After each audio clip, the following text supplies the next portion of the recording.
Joining us now is Washington Examiner senior congressional correspondent David Drucker. Thank you for joining us bright and early this morning. David, your response and your reaction to the big news, Donald Trump, the presumptive nominee of the Republican Party. Well, look, Donald Trump got it done everywhere he needed to. It was all going to come down to Indiana, in part because Indiana was supposed to be a state where Ted Cruz could really compete, and John Kasich got out of the way. Ted Cruz had, in a sense, an open field against Donald Trump in a state that I sort of describe loosely as a mixture between Wisconsin and Michigan, and as it turned out, and this was good for Donald Trump, it was much more Michigan yesterday than it was Wisconsin. Wow. And so Cruz drops out of the race. Donald Trump passing along compliments, I guess you could call them, saying that he's got a bright future. He says, I don't know if he likes me or not, talking about Ted Cruz, but he says he was a very solid competitor. Well, this is not surprising. Donald Trump needs people to fall in line behind him. He needs a unified party.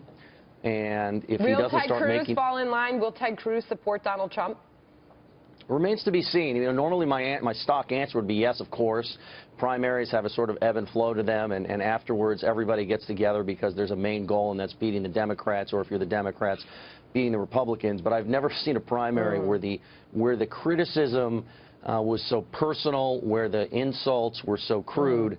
And so it really remains to be seen whether some of these candidates that Donald Trump beat can join with him in a very public way, and not because, you know, it's not all politics, but this wasn't just a matter of calling out Ted Cruz's policies as being corrupt or bankrupt or something like that. He basically called out Ted Cruz for being a liar.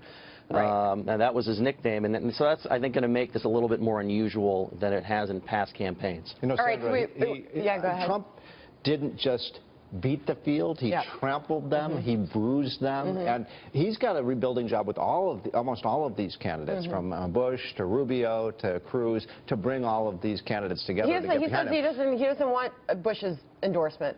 Well, he does. I think he does. But he's wrong about that. Okay.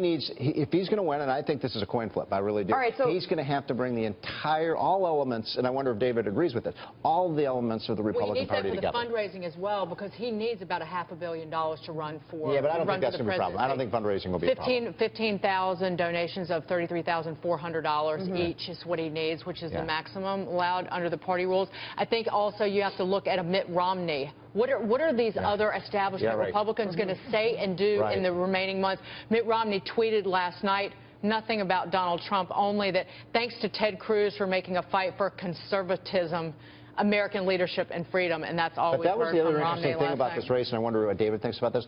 All of these endorsements by all of these kind of political people, whether it was John McCain or Mitt Romney, it didn't make a bit of difference with voters. They truly wanted an outsider this time. Don't you agree with that, David? Or?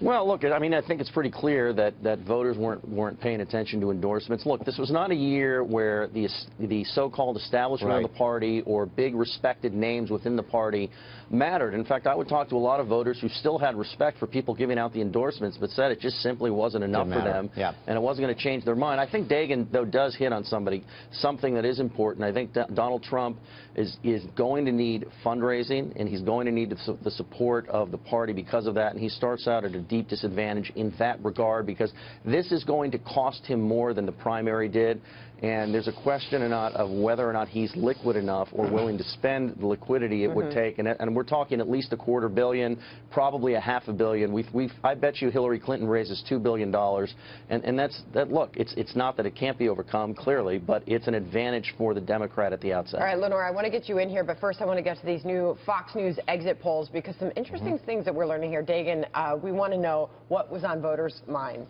The economy, of course. Let's look at the Republican poll on the economy. This is the first thing. The most important issue facing this country, it was the economy, 40% economy and jobs. This is on the Republican side. And this is what we've seen in exit polls in almost every primary contest in recent months. But how worried are you, if you're a Republican in Indiana, about the direction of this nation's economy? 67% said very worried. And look at the not too worried, not at all worried. That was only 7% down there.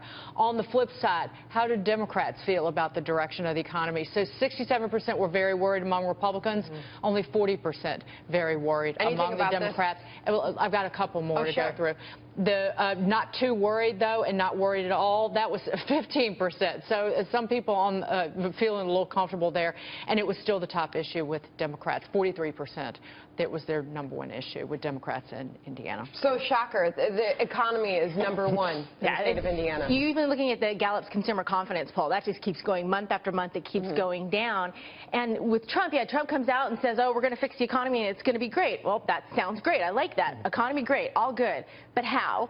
And when you talk about how he's going to need to go back and he's going to have to repair some of these bridges that he's burned, that's going to be a very difficult branding issue for the guy, because part of what has been so attractive about him to many people is that he's very forceful.